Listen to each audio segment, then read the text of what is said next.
Hey, everybody, it's Tony George. I'm bringing in the big gun for the big game tonight, Sean Salisbury.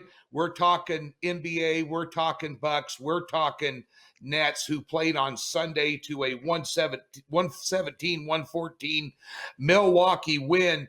And as we get to this, these are obviously two of the biggest teams in the East that are probably going to contend for the title. Could be your preview, depending on a lot of different things here, Sean.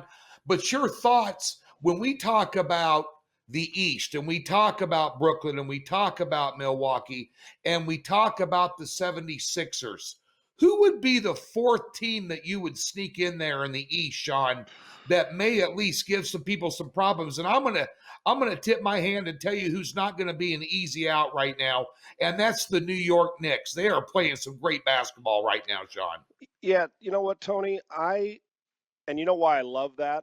Now, I don't think they're dangerous when it comes to getting to the Final Four, meaning the Eastern Conference Final, Western Conference Final.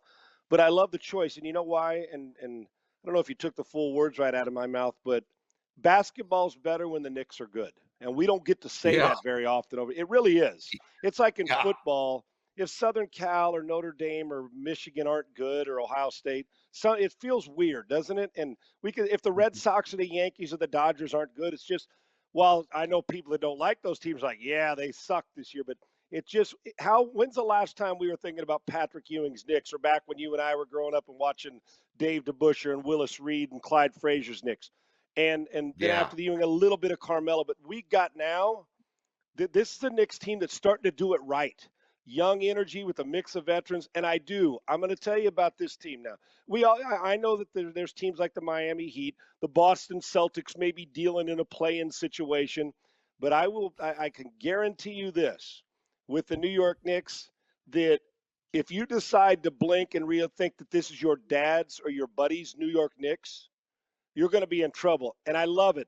I actually can't wait till we get back to the Mecca in the playoffs and watch a game where the Knicks are playing in a meaningful game in the postseason when it matters and pushing somebody to the brink. I think that's a really good choice by you and a sneaky one. I do think it's a three-horse race. I do.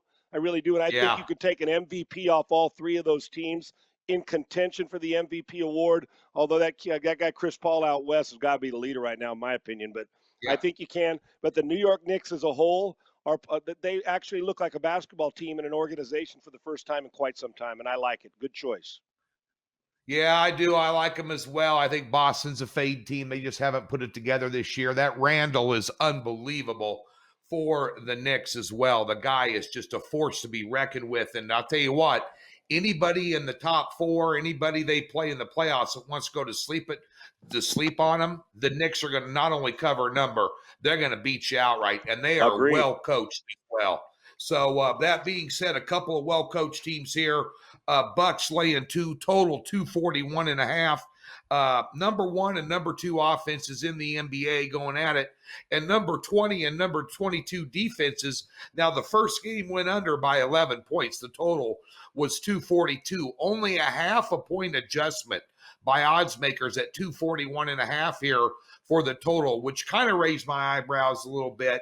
I'm kind of looking at that here. Maybe a tighter game. Of course, Durant and the Greek Freak played lights out. Durant had 42. Freak had 49 here. What surprised me in that first game more than anything else, Sean, was the amount of open looks that Brooklyn gave Milwaukee on the outside for starters. Milwaukee's bench is a lot better than Brooklyn's. They proved it in that game. They carried them. They wouldn't have won it without their bench. But Kyrie Irving only having 20 points in that first game. I think if he excels a little bit, Brooklyn's really going to come in here and try and make a stand, Sean. Yeah, I think that's a big key. And Tony, it was so funny you said that. And folks, we don't talk about what we're going to say before this on purpose, so it's raw. I said, here's the irony. The irony of it. You got the top two scoring teams in the league, and we're on the under number in, like you said, on Sunday.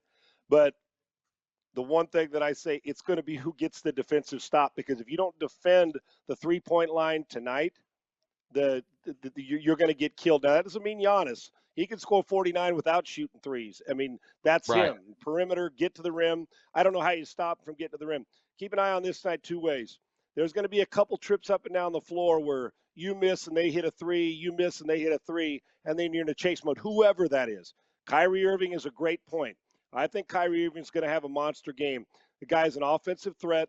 He knows he's coming off a 20-point performance, and we're getting down to nut cutting time in the NBA Finals, and they want this. And I believe I like New Jersey in the game, but I don't know if I'm feeling comfortable. I am feeling comfortable with the over and under, Tony. I know that's a lot of points, but when Vegas sets this line that high, especially coming off a game where Kyrie only had 20, and I know the big fellas had 40, but I think Durant hits 40 again tonight, or the Harden situation with that team. I don't know how you're going to prevent these two teams from scoring. It'll be a stop on defense or two and a free throw shooting contest tonight, and they will get to the line often. Both of these teams do. I like the over in the game, and I think we're looking at somewhere in around the 245, 248 type thing. I think it's going to be a big game and high scoring on both sides. Look for Kyrie to be the difference tonight. Yeah, and if you take a look at that first game too, Milwaukee, who's not the world's greatest free throw shooting team, they only hit 50% from the free throw line. That's why they got to shoot them. That's exactly right. Yeah, and I don't think they're going to hit 49% from the floor this time, but then again, they might. They're both these teams are deadly from the outside. I'm going to take Brooklyn in this game. So it's a 2 for Tuesday, folks. I like Brooklyn here to bounce back.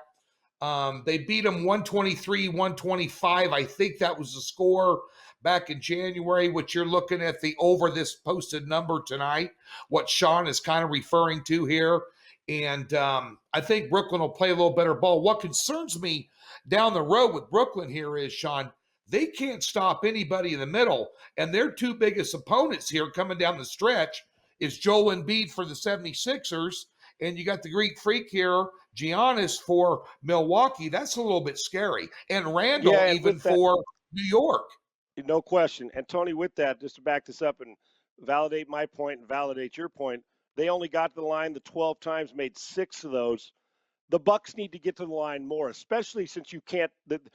First off, right. Giannis is going to attack the rim, and the fact that they only got there 12 times and they still score. I mean, he still had his 40 plus. I would expect him. They've got to defend him better. You talked about the 3-point line, but they've also got to defend him better. But I believe they shoot more than 12 free throws, and you are 100% correct on the fact that if you don't play better defense in that painted area, hell, he'll knock down 50 on you on a regular basis. And I'm starting to look at not just to this game, but what that means come postseason time, right? We know both teams are going to score. Who gets the stop, which leads me to it. I think Milwaukee gets to the free throw line more, but I think Kyrie's the difference, and I do like the over in the game because Vegas didn't come off. What'd you say, Tony? But a half a point from Sunday to now? I'm taking the over as well. Yep.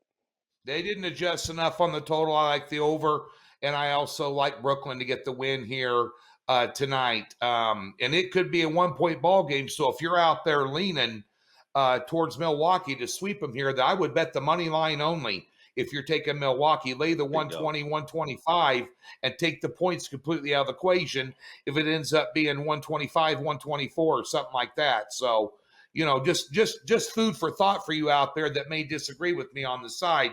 He's Sean Salisbury. He can be found at iHeartRadio on the Sean Salisbury Show. He also can be found here tomorrow or Thursday and Friday with me giving out more free picks. Sean, thanks for stopping by, buddy. And I'll be on the Sean Salisbury Show at some point in time this week. Yes, you will. We'll figure that out, folks. Thanks for tuning in.